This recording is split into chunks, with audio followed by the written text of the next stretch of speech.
on this episode of Jen and Friends. Everybody knew what Osama bin Laden looked like. That wasn't the problem. It was finding out where he was. So where you are is more important than who you are. Wow, I never thought of it that way. An exclusive first look at a new paper offering an insider's view of roadside surveillance. I would like to see legislation in which there is transparency and exposure and a vote taken on any new features added to these things. That is what everyone is missing. Writing under the pseudonym Edward Telleed, an engineer with more than a decade in the license plate reader industry, shares what these roadside cameras can and cannot do, how artificial intelligence is changing surveillance, the concept of creep and expansion, and why he believes some laws should never be passed. Where does this end? I mean, as an American citizen, am I just supposed to accept this, that this is just the way society is now? I had my own system and I drove around. I said, God help us if everybody can do this. Now, the Wild West of roadside cameras on Jen and Friends. All right. Well, first of all, it's nice to meet you. Thank you so much for your time. No problem. Pleasure to be here. So can you tell me a little bit, where are you based out of and what do you do? Yeah, so I'm located in Massachusetts, and I'm an engineer and a businessman, an entrepreneur by trade, I guess you should say all that. And as a result, I actually have a company I've run for years, since 2013, 2014. I started off in the security camera business, and it ended up that I ended up putting on roadside cameras because we had thefts, and I realized quite early on that they had to come out on the road, and that was a revelation. So I started selling roadside cameras, and that went into license plate readers even in about 2014. And so I've helped out towns, communities, private companies, and also local police departments and the state police over the years. Those are my clients. How many states are you in? 3. 3. Okay. States, yes. Okay. That we sell and service the cameras. Yes. Been that way since 2014. Yes. Okay. And your license plate readers, are they speed cameras, red light? Are they surveillance? What kind of cameras are they?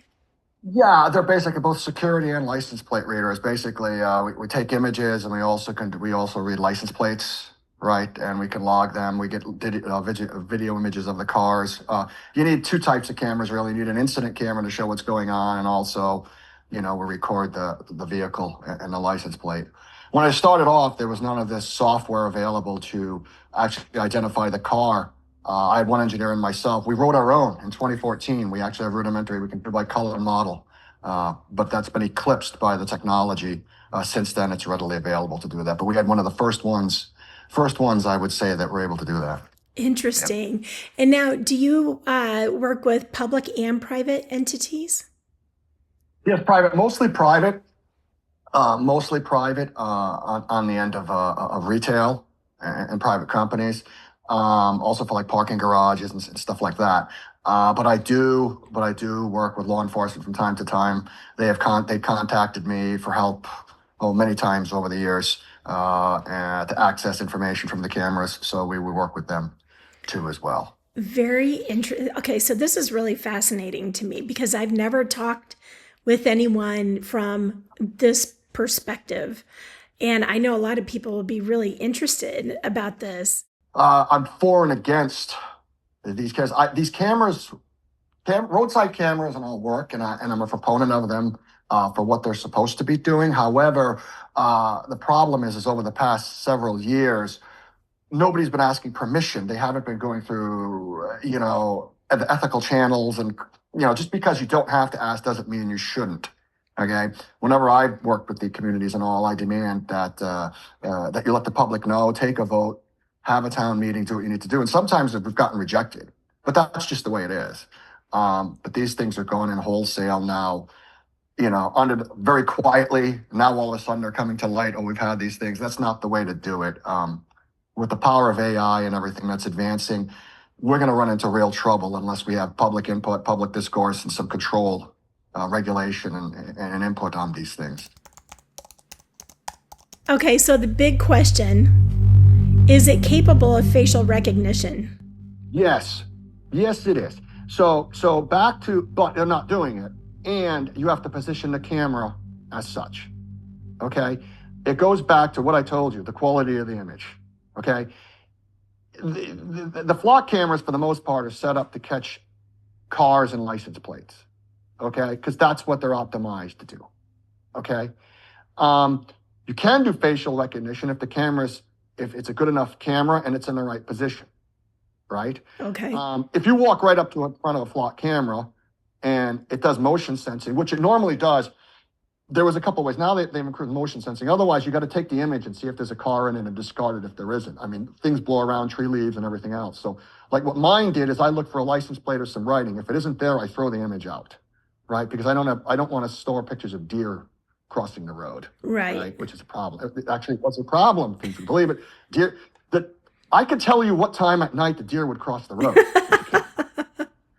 Okay, they would cross at like 2:48 every night. Okay, so no, I'm serious. Absolutely true. They are on a schedule. Okay, it's not a joke. You know, if I can tell deer, I can certainly tell where you go, when you go, and everything else. So if you wanted to set them up for that, they could. And that all goes back to the fact that the original platforms were cell phones. You ask me, the Snapdragon system had facial recognition, AI, audio, and everything already built into it. It's just a question of, is the camera positioned enough to get good enough data to do that? People should not be worried, at least at this point in the game, of facial recognition more than the pictures of the car and the license plate, because your license plate and your car are the low-hanging fruit to the data. Your face can be anywhere, but I'm like, who are you? I just run your license plate and I've got everything about you. And then you go and like a Flock had Nova and some other stuff. You could cross-correlate that with all the public information out there, which Flock has a product called Nova, which they're experimenting with to do that. So it pulls up everything about you, from your taxes to whatever else. You could do everything, and your habits or whatever other information through data brokers is available. But even to get to that point, your face isn't going to give that, even to law enforcement per se, right? Unless they have, government agencies don't necessarily share. Your local PD might not have access to your airport picture that they took at the airport through TSA to find out who you are. The other thing is that, think about this for 1 minute. Everybody knew what Osama bin Laden looked like. That wasn't the problem. It was finding out where he was. That is the best analogy I could give you about the importance of facial recognition versus knowing where you are. So where you are is more important than who you are. Wow, I never thought of it that way. I definitely want to get the word out there of all the caution, all the warning, and all the information I have in my paper in the book. I'm not looking to sell it or anything. We need to talk about this. All this has to be out there. I could have done it years ago. As a matter of fact, I presented at conferences as far back as 2023. Nobody cared, really. It isn't until now with the Trump administration and ICE and Flock that everybody's finally paying attention, So this is why I've decided to do this now at this point. You know what's really interesting about this is I posted a couple days ago that Garrett Langley with Flock, the CEO of Flock, is saying this wasn't an issue a year ago, even 2 years ago. Nobody cared. This is the federal government. It's all their fault. And so I think the issue is not that people dislike my company. It's that they are mad and they need somewhere to point. And they're mad at the current federal administration because we didn't have this problem 2 years ago. We didn't have this problem a year ago. This is a current thing and it'll move past. But I have been able to show through all of my reporting, through all of these years, that these contracts were signed and these grants were given years ago. It's not until this last year that the people have seen the cameras go up and now question, what are they? So there haven't been the public discussions. There hasn't been the community input on these until the last year. That's why these weren't an issue a year ago. Right. They were as far back as 2020, I've been following Flock since its inception at Y Combinator. Matter of fact, I got to go back and look who I spoke with. I spoke with Flock in the late 2017, and they hadn't even had any employees yet. I've been following them, their business model, their older promotional material, their older materials all the way through, and they've evolved over time. My take on it is now we are finally paying attention because of what's going on with the federal government and the new administration. Whether or not that's the justifiable cause or not, it's good that we're finally paying attention, right? But we can't lose sight that whatever your view or cause, if it isn't this situation or concern that you have, like with immigration, ICE, or the Trump administration, it could be another one next time, right? Like I was saying this in 2023, a centralized authority could take control of these things, and they're slowly going to creep in. And by the time we realize it, it's going to be too late. The answer was nobody, that will never happen. So now everyone's paying attention now for this reason, and that's a good thing. There has been pushback, but never to this level. Okay. It has never been to this level that it is now, especially groups with like DeFlockMe. He noticed what was going on in 2025. I started a Flock safety camera watch group on Facebook in 2023. I got 18 followers on it. 18 followers. I didn't really promote it much, but I went out and I shook the trees and everything else. I got 18 followers, right? And that gives you the example of the level of interest then versus the level of interest. What sparked you then? Why did you decide to do that then? Oh, well, why I decided to do it then was that was when I first realized, well, I realized even before that, the block was deploying cameras. If it wasn't illegal in terms of the methods how to do it, if transparency wasn't required, then it was basically they just did it. There are police departments putting them up. I called, for instance, a local town I had spoken with for cameras years back. All of a sudden, Flock cameras popped up. So I spoke with them in 2018, 2019, and in 2022, 23, they have Flock cameras up. And so I called the town hall and I spoke with them, and they said, oh, we don't know anything about it.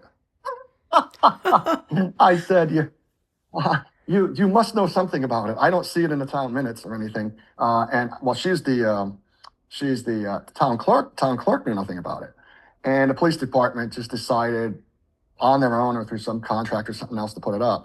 So then I realized what was happening is the sales force was basically selling to anybody and everybody and governmental departments and different organizations. And I'm well familiar with this. They don't communicate with each other. One department doesn't have jurisdiction over another. So, and then, one budget's different than the other budget. If it's not, certain towns have different CapEx requirements. One town, for instance, put them in with a simple visit to the police chief at a town meeting saying, we're extending our Axon contract, which built Flock. The relationship with Axon built Flock. And it was a classic case of, well, our body cameras use it, so this is just a simple expenditure over the body cameras to incorporate the Flock cameras. I don't see any issue. And the town council said, yeah, go ahead. That was the extent of the conversation. And now, just last week, in that same town, they're like, when did we get these cameras? Let's see if we can get rid of them. Why are they here? And you go back to 2023, and it was all in about 5 minutes. It was decided with the chief coming in and saying, hey, I can just put this on as an extension. We don't have to go through a budget. But anyways, that is a typical story. Another one got in under a sidewalk grant for road improvement, right? Mm-hmm. They suddenly appear because they're on the sidewalk. The state got federal monies and state monies to improve the highway, and all of a sudden the cameras are in because they're a line item in the grant, right? So these are the problems. This is the problem that I see. This is not the way to put these things in, and it never was, right? You see what I'm saying? Yes. So this is not how you put in artificial intelligence, high-powered cameras that monitor your every move. You have to get town buy-in. You have to know what it's doing. You have to know what the features are moving forward. Some towns didn't even inquire about what the contract was. I'm not kidding.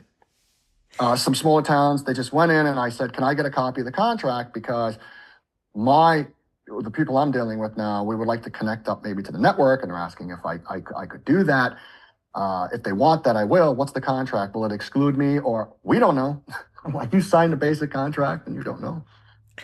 You see the problem? Oh, definitely. So- And that's what I'm finding in Arizona too. In fact, there was a county board of supervisors, a supervisor, who testified that a DEMA, an Arizona statewide border security grant, came to the board of supervisors and they approved it without reading the grant. And he now looks back and thinks, oh man, he says that was on me. I didn't read the grant. I want to give you a perspective from the Board of Supervisors and our rationale.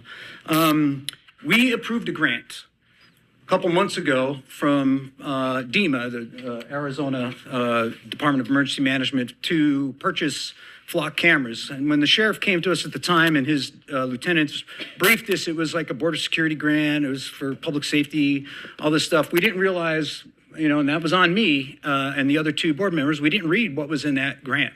It was only a few days later when a constituent reached out to me and spoke with me over the phone. And the two of us, while looking at the computer, read through the grant, and he told me what actually was in that grant, where I became aware that there was a referral to purchase flock cameras, a direct referral from the state to buy flock cameras. I think it's a huge lesson for a lot of lawmakers and policymakers that you actually do have to read these. Well, part of it is, in fairness to them, some of them do and are aware. Some of them won't or don't put it on a priority list because, say, for instance, Rhode Island is a huge example of that. Rhode Island allowed flock to get into New England. They had a hard time getting into New England. It is very difficult. When I thought I was gung-ho, everything was going to be great in 2014, I got so much pushback and resistance. It's a totally different world than Atlanta. So to get into New England, they very quietly courted the Providence Police Department, very quietly.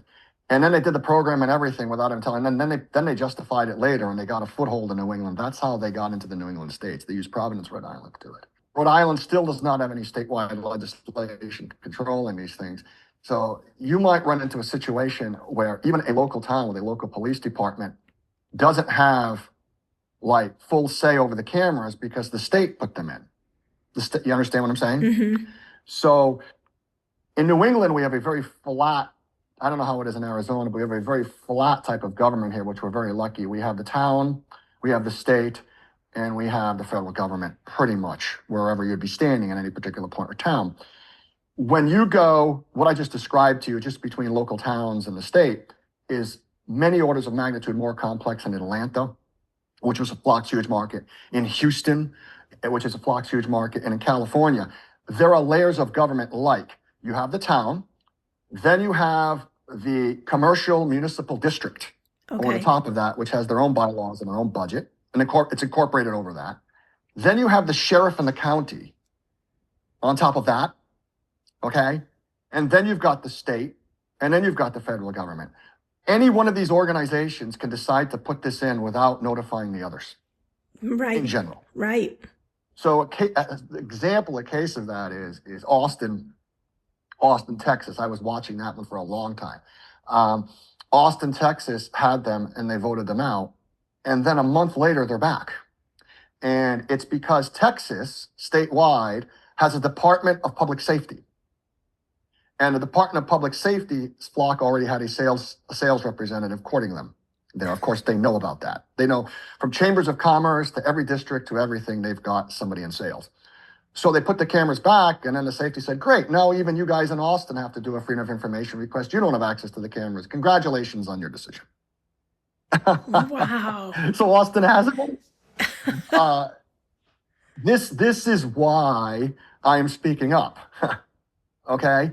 It would be great to sell these cameras and sell wholesale, but being aggressive and saying we need our footprint to get them there first, which is basically what Flock did very aggressively to expand out any means possible.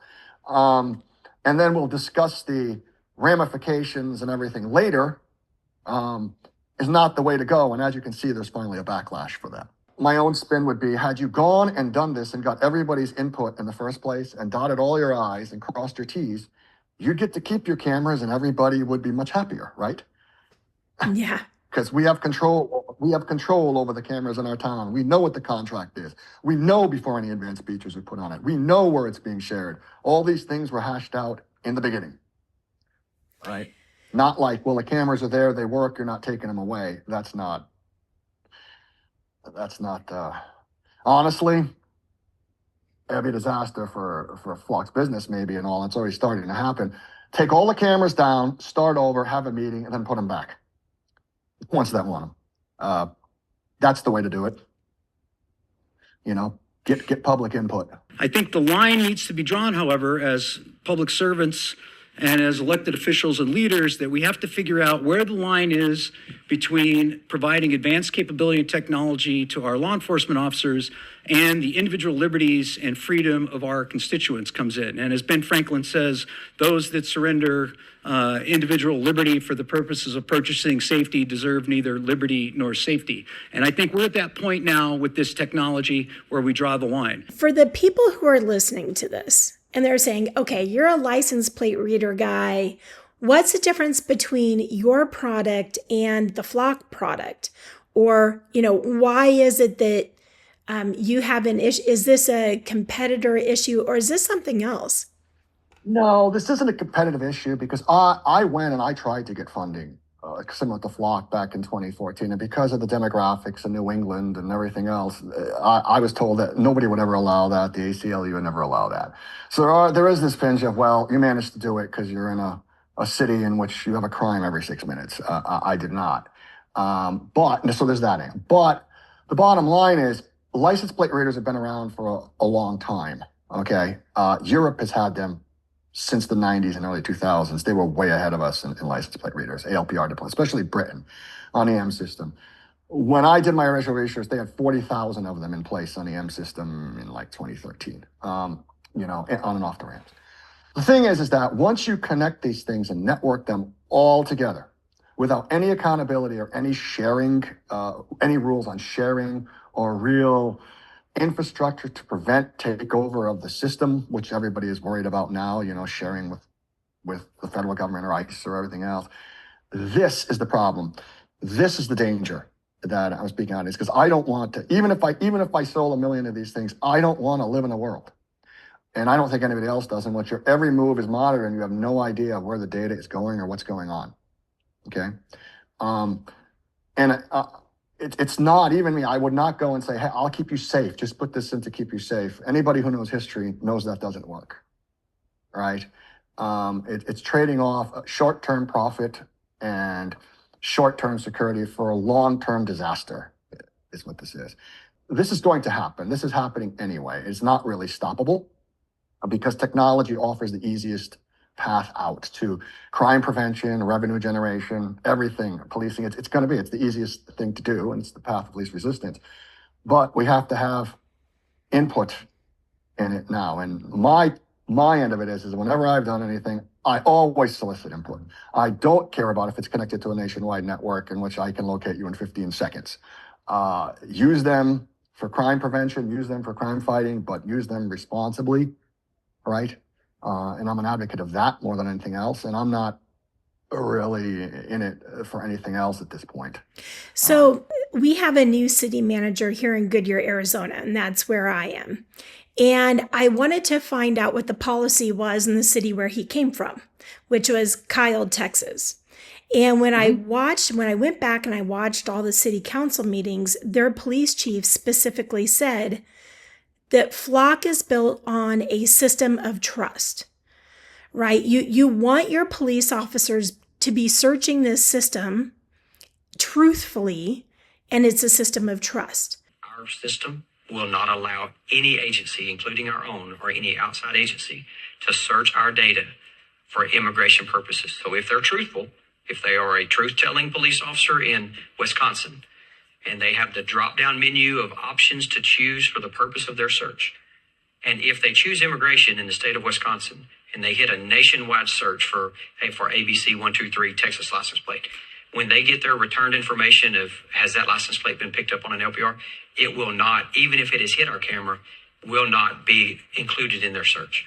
It will not even search the database, and it will not give them a return, and it will not tell them that it didn't search the city of Kyle. It's as if it never knew they didn't search the city of Kyle's data. So internally, the answer is no, we will not. Externally, as long, again, as they're truthful, and we want to hope that officers are being truthful in putting the reason, we have two very specific exclusions.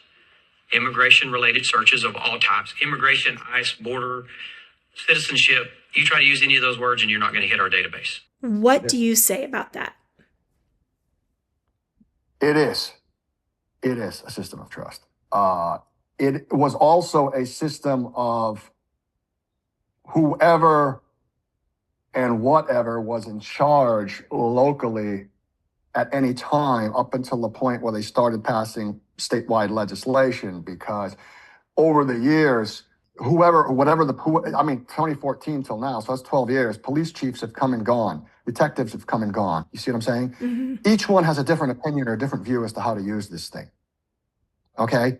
And if there's no basic guidelines or laws, which states are just trying to pass now, it is entirely based on interpretation, ethics, and trust. Yes. Okay. Based on ethics, interpretation, and trust. And it had, up until recently, in which states are finally starting to pass laws, and the federal government is starting to look at passing laws. Yeah, all the way up until this point. Exactly. Okay, so here in Arizona, this year there were two bills. One of them would have codified license plate readers into law the way they were being used, which meant no data retention standard, just, a free-for-all. The other one came in late on the scene. Neither bill passed, but they're going to come back next year. But the second one required a time limit of 3 minutes, and then the data would be gone. The ability to FOIA, and I don't know if you heard about my story when I tried to FOIA for my information, and some of the images came back that were the wrong plates tied to my data, and my city said, no, we're not going to correct it. Flock never responded to me. And then they made a new policy that no one else in our city could FOIA, and then it spread throughout Arizona, and it ended up in one of these bills. I mean, it's crazy. There's no case law on it. You have to look at what is analogous records in statute, what is analogous records in previous case decisions, and try to figure out where that fits. And then working with the police department, we spent quite a bit of time over the last couple months, I would say, really diving into what makes the most sense in providing access and respecting the general Arizona law provision that, public records should be open to the public unless it fits into one of these exceptions that's well developed in case law. So we think that certain aspects of this probably does fall within those exceptions. And there are some privacy interests that probably needs to be respected. There are some operational issues that the police department needs to protect that from public records. So I guess that's a long answer to say, working with the police department, we've developed a defensible policy that we probably would not handle that exactly the same way we handled it back then. They don't want people to know what's in these, what's being collected about them. But my question is that there were these two bills, and the second one was really restrictive. And I believe that we based part of this after Connecticut and having some of these stricter guidelines. Can you speak to the Connecticut laws that you have? Yes. Yeah, I know that in detail, actually. I reached out quite a bit to representatives and all while this was going on. They did a fair job of it. Flock is visiting all these states, by the way, with their lobbyist. In my paper, I mention his name as well. And I also mention in the paper what laws should be passed and what laws should never be passed. There's a lot of stuff out there in chaos in terms of talking about these readers. I've attempted to organize this into, like a user's guide, right?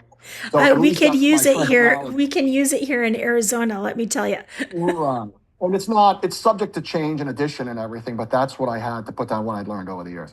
So one of the rules is you should never block entirely access to the data from FOIA. right? Freedom of Information Act. In Connecticut, what they did is they said, you cannot get the raw data, but you can get raw data for any vehicle that you own on yourself. And I think Okay. that's reasonable. I think that's absolutely That is reasonable.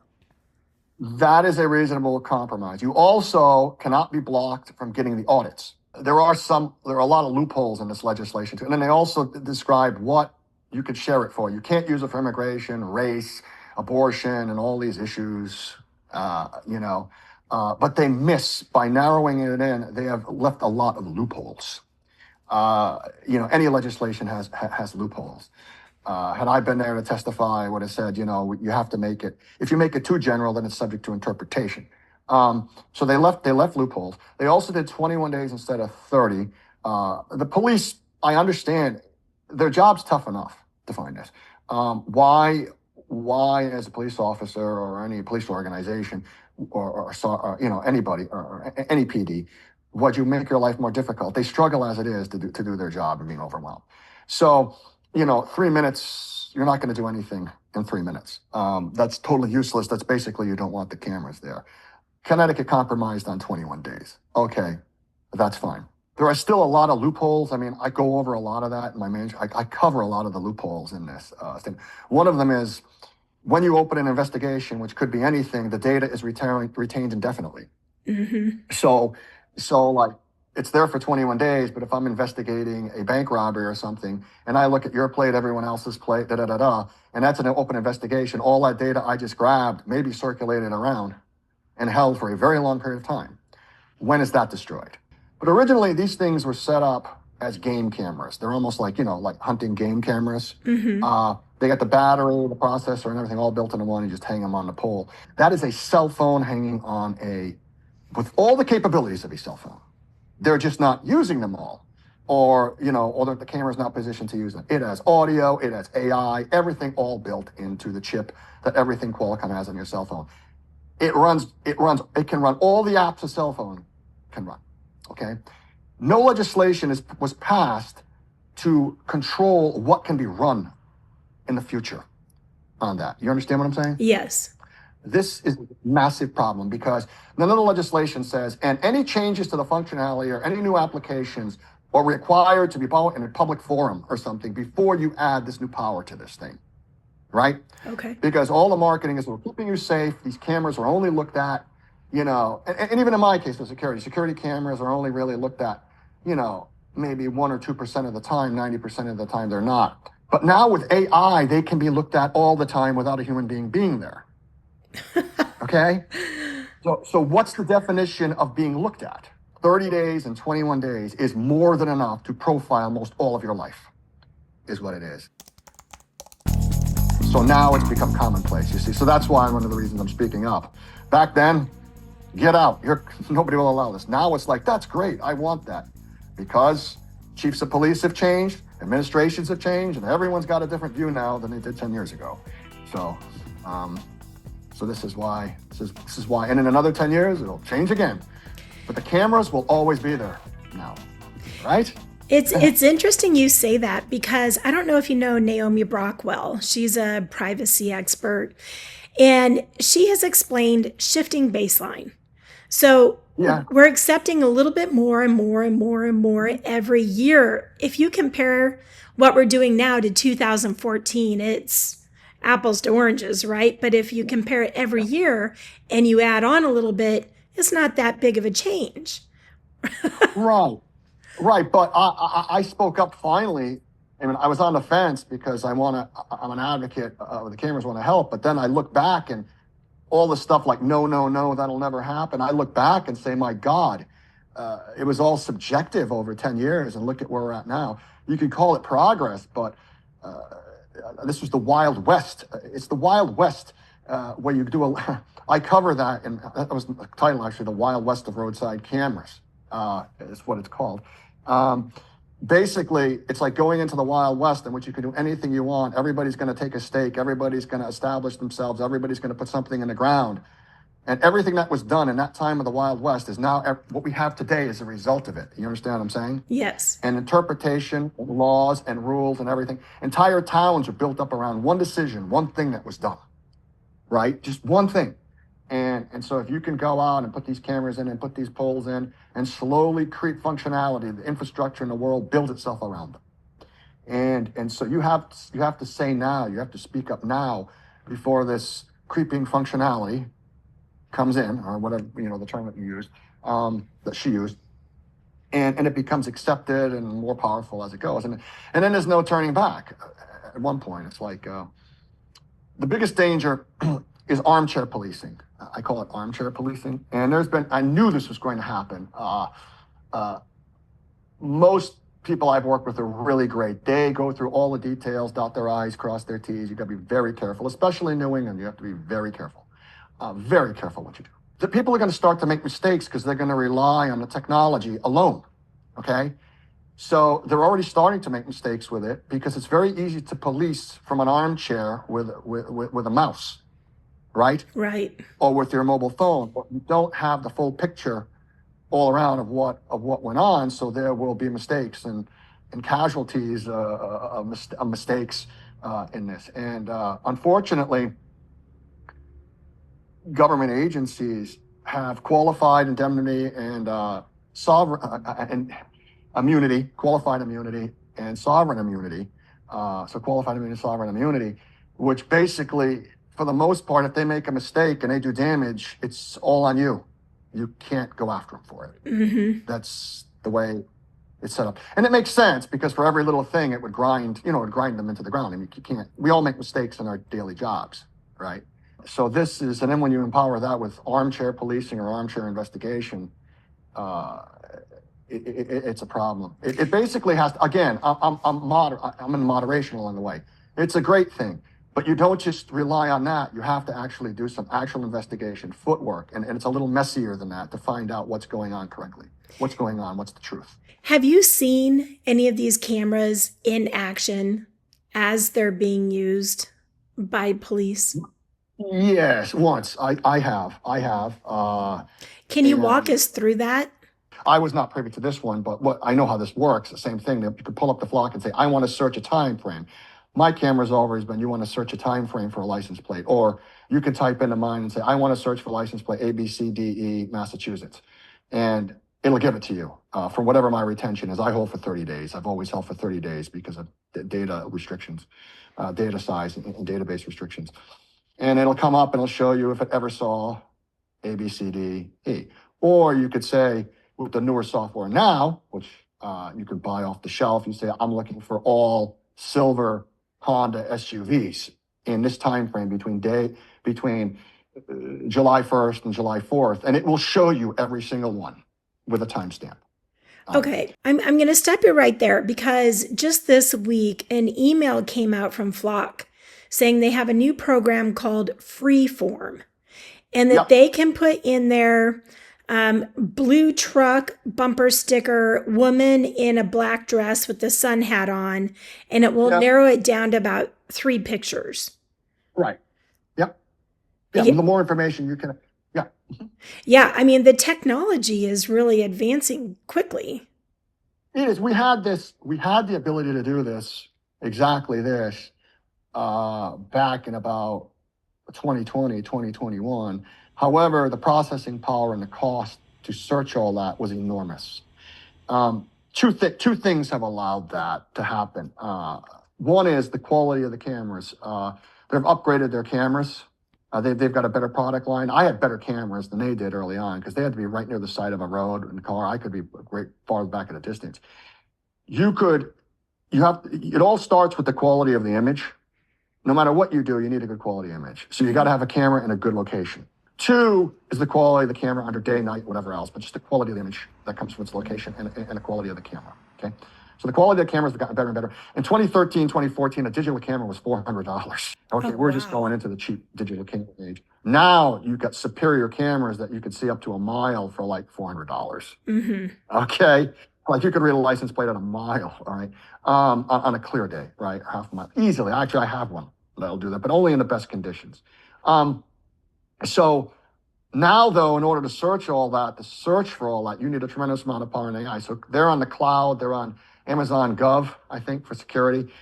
you have to pay for all that processing power, and it's come down cheaper and cheaper and cheaper. Back in 2020, it was quite expensive. So now you can do a hash and you can search 200 million images.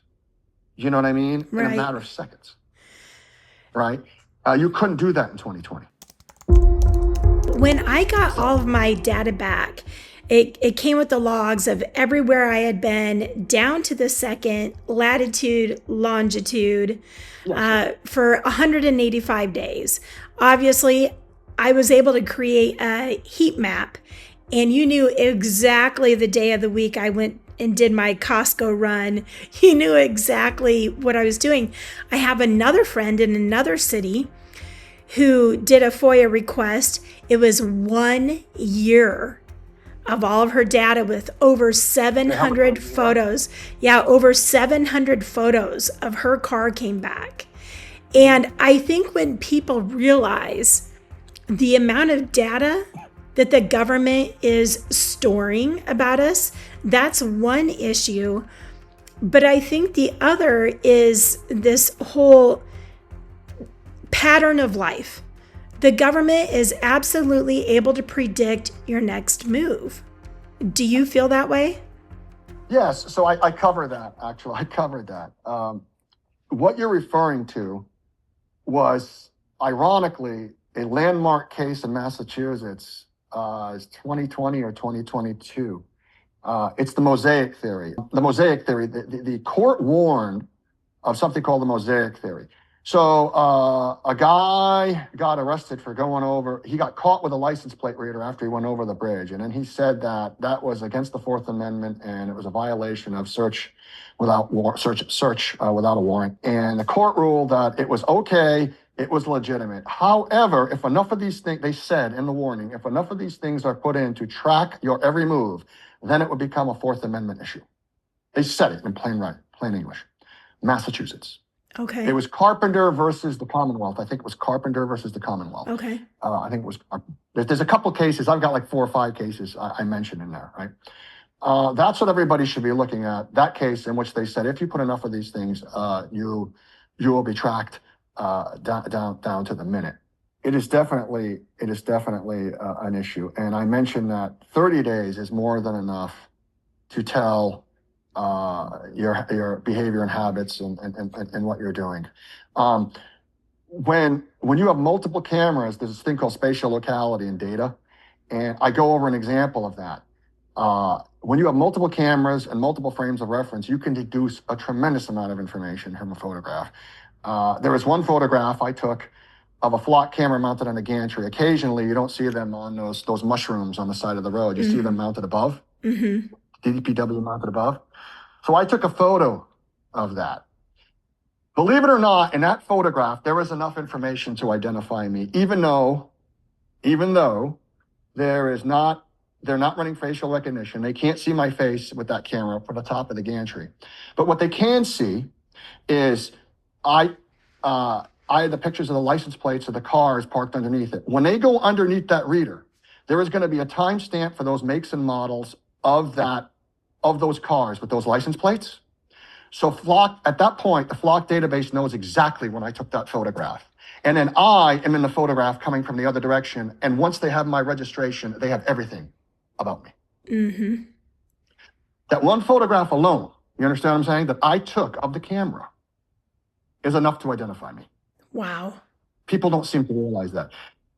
Put that on steroids. They have 100,000 cameras now, gathering all data coming and going. If you cross-correlate all that data, there's stuff in there. I mean, it would take, in 2013, 2014, it took me days by hand to go over tracking and do all this manually. Now it can be done with all those cameras in a flash of a second.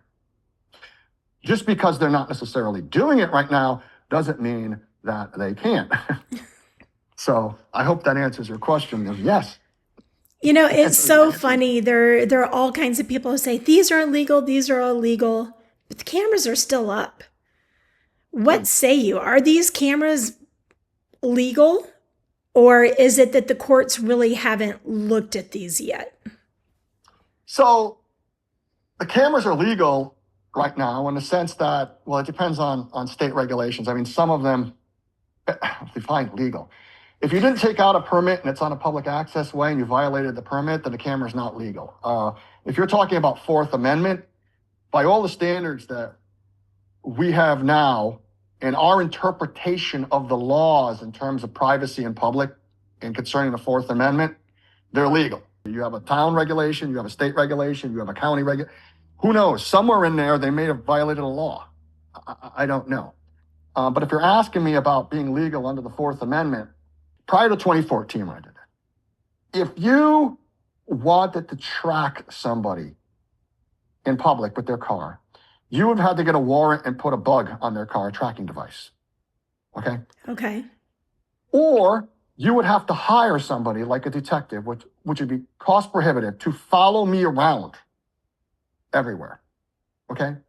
So when you say you have no expectation of privacy in public, you really don't have anything to worry about because these were your only two options to track you driving around, driving on a highway, on a public highway, which is public, which we'll refer to as being in public.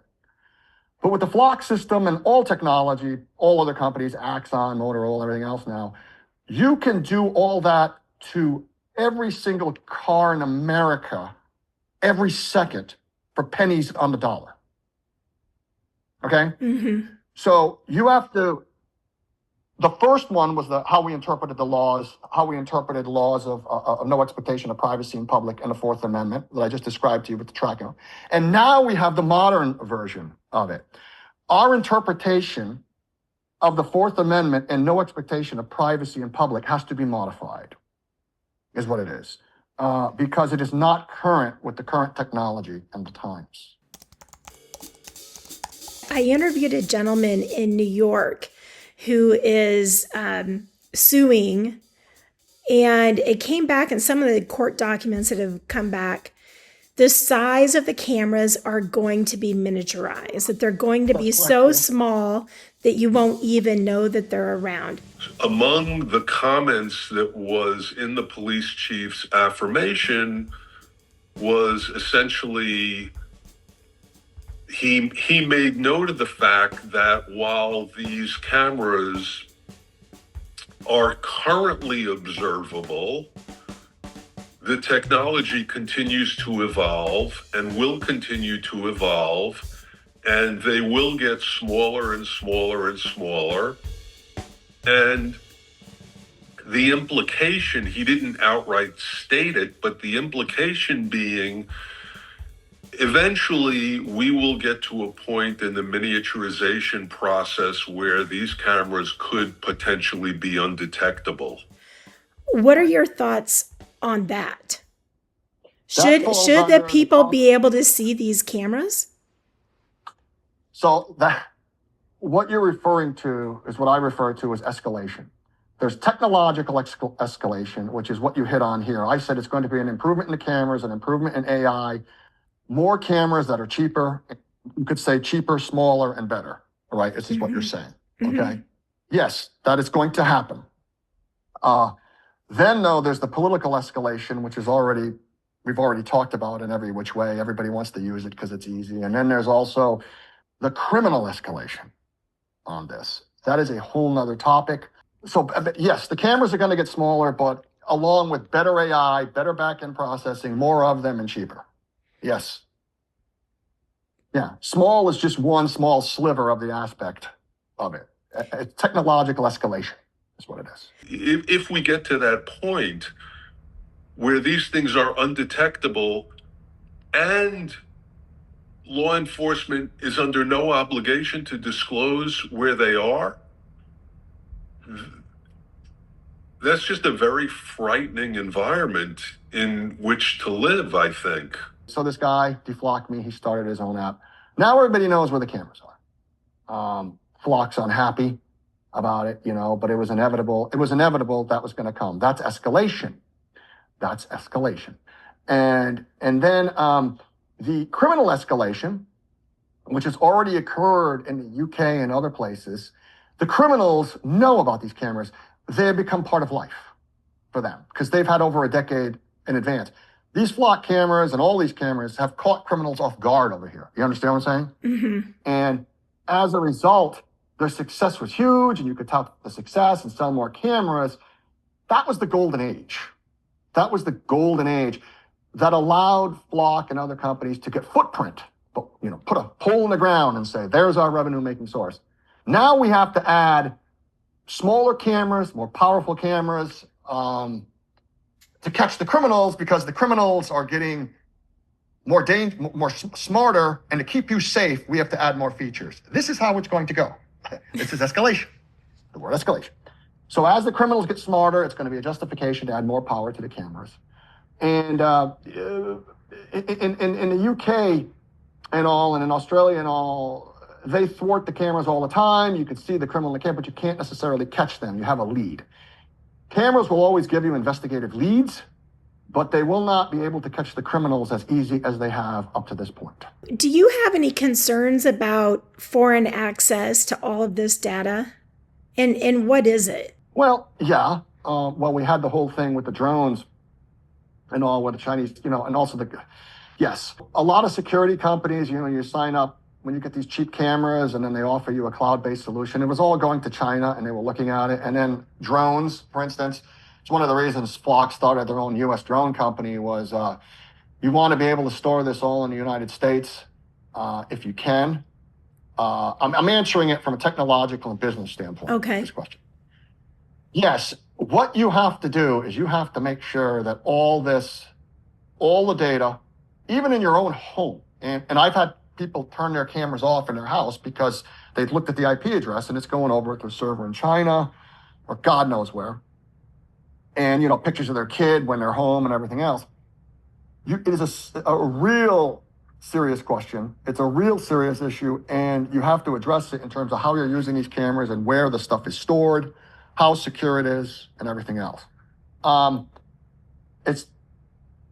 don't know if that answers your question. Yes, and you have to take precautions as to where you store the data. Second part is even if you store the data, what if somebody, adversary or nefarious entity gets a hold of this thing, of your data? That's the case with anything. Your credit card, your bank account, right? Mm-hmm. I don't see that as being any different. And the internet is going to have a problem with AI and quantum computing coming up like you've never seen, because none of this is going to be secure. That is a whole nother discussion. Where does this end?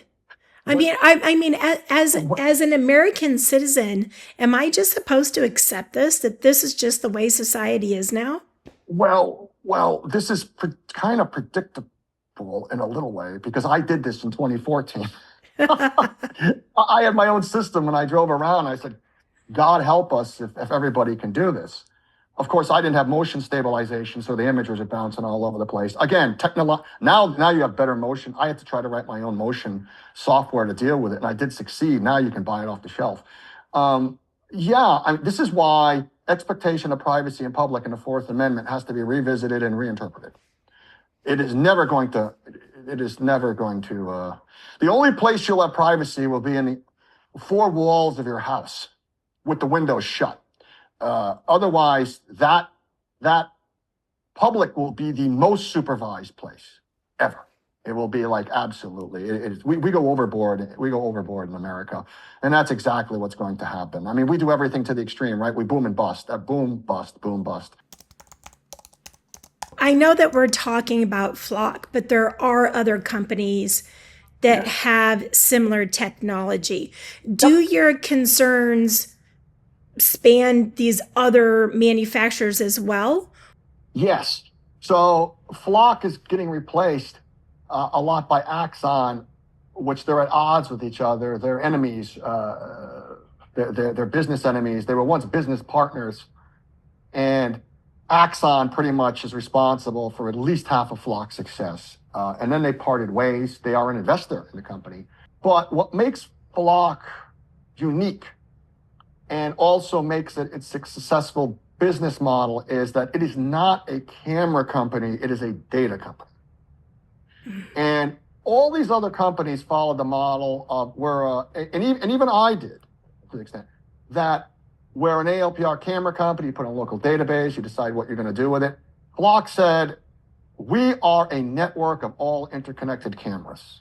And we offer this massive data spanning across all regions.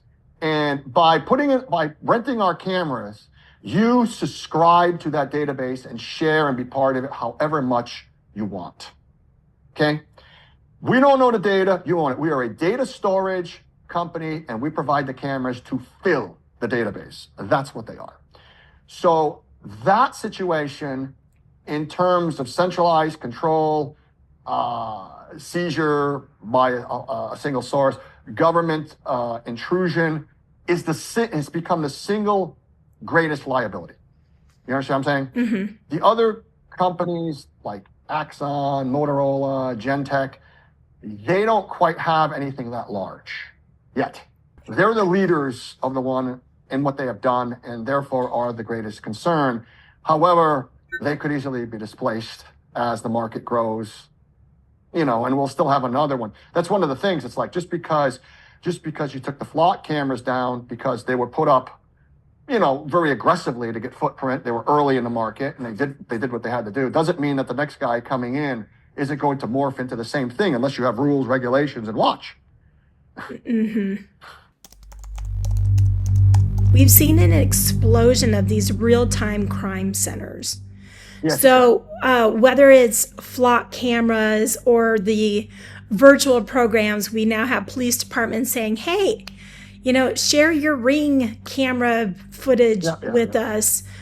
What are the practical concerns about just having all these cameras connected together? It'll all come down to if we modify our interpretation of privacy in public in the Fourth Amendment.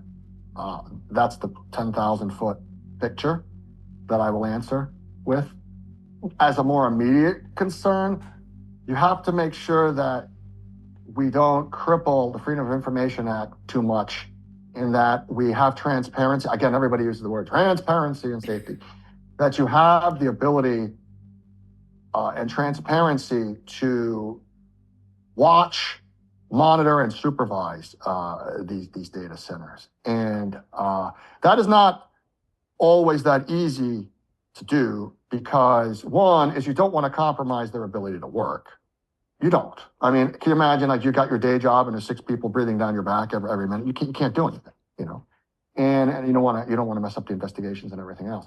And also, again, because it's more of a local thing still in the state jurisdiction or whatever state you're in, what your freedom of information is, what your transparency is, and what your laws will say, you should be on the lookout for any states, towns, cities, or organizations that prevent you or make it difficult for you to get information. You don't want to get information all blacked out. That's a huge red flag. Okay? If it's written that I have to get this I get to get the hold of this information, you get that information. You have to keep the channel open for transparency directly into the news media and the public, because over the centuries, the only thing that has really kept anyone honest is the news media. Right? Really being public. You understand? They are more powerful than any government organization. Okay. The problem is right now with all of them out there, we're entering a new world in which there's false information, AI. That's a whole other discussion in itself. What are you going to trust? But you can never, the biggest red flag with these data centers or anything is you can never, ever accept the explanation that a government agency is going to overlook and monitor and log another government agency. It doesn't work. Here in Arizona, a lot of the lawmakers are now looking at legislation that they want to introduce in the next session next year. Mm-hmm. And a couple of the things I would like to see in some of these bills would be, 1, a vote of the people if they want this in their communities. 2, the ability to FOIA. So like for me, it would be great if I could see my registered car, what's in there, and then like a credit score, a credit check, I'd be able to go and say, hey, that's not right. Let me go in and have a way to resolve that. Data retention, some of the big things. If you were an Arizona resident and you could ask for 3 to 5 things that you would like to see in ideal legislation, what would those be? Primarily, and number one is I would like to see legislation in which there is transparency and exposure and a vote taken on any new features added to these things as the power increases. That is what everyone is missing. Okay? I never They're thought here to about stay. that. Yeah. Whenever a new feature is added, the public must be notified. Right? The third one, before any new cameras and all are put up, which is getting a little late in the game now, I don't know if the states can even enforce this, but any public surveillance or anything like that has to be put before a public forum. Mandatory. Mm-hmm. Add that to the list saying any public surveillance. It's really important. Any public surveillance, encompassing needs to be put before the public in a special meeting. Right? Now, I agree. Whether or not I agree.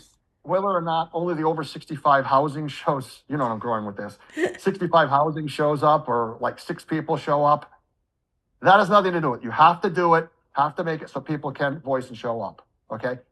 10,000 may show up. Well, that's the way it is, right? You have to follow this protocol, which has been missing all these years.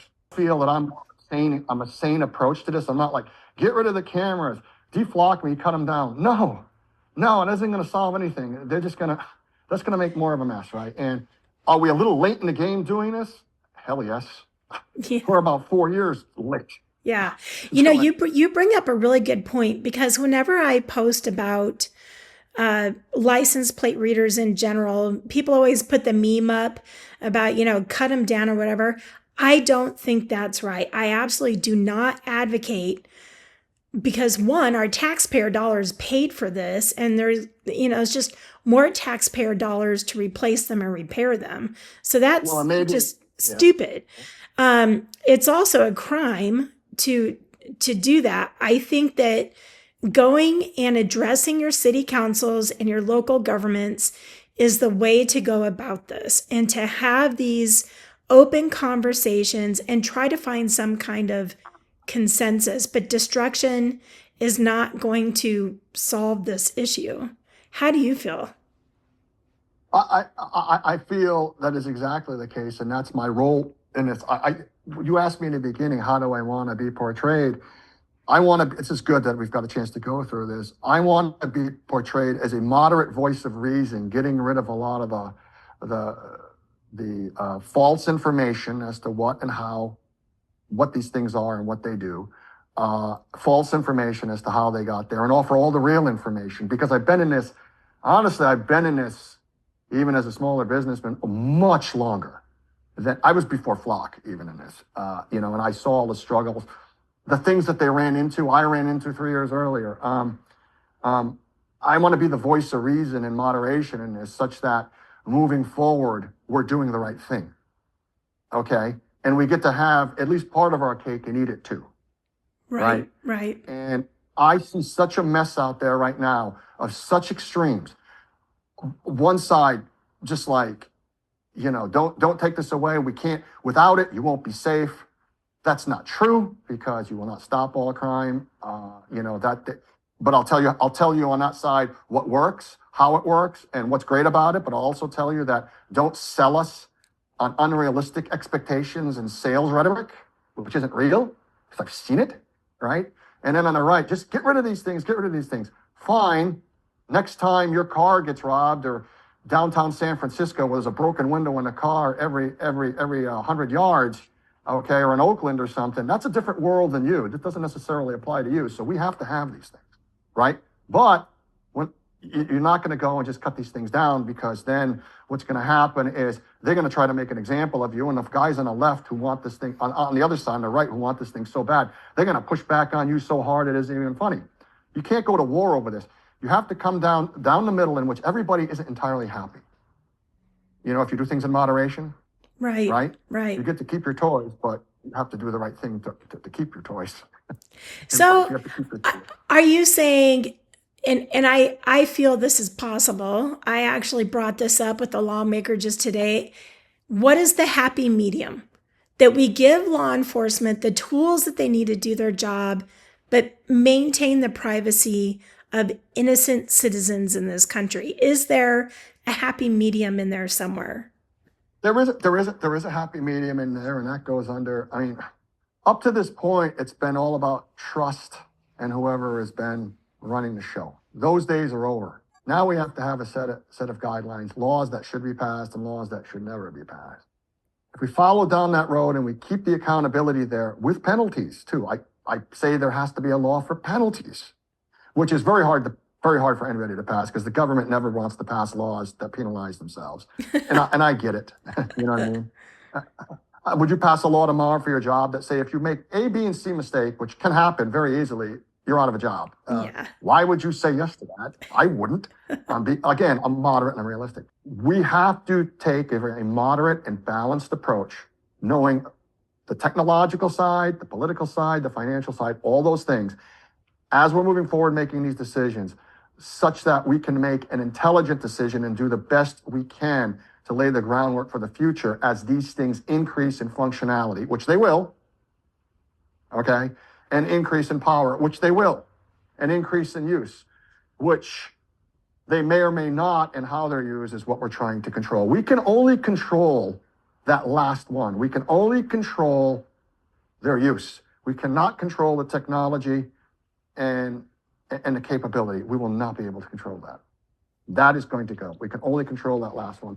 And being moderate and trying to take all this information and cut through all the haze and all the far radical right and left fight on this thing is the only way to do it. And also not be driven, at least from our political leaders and our politicians.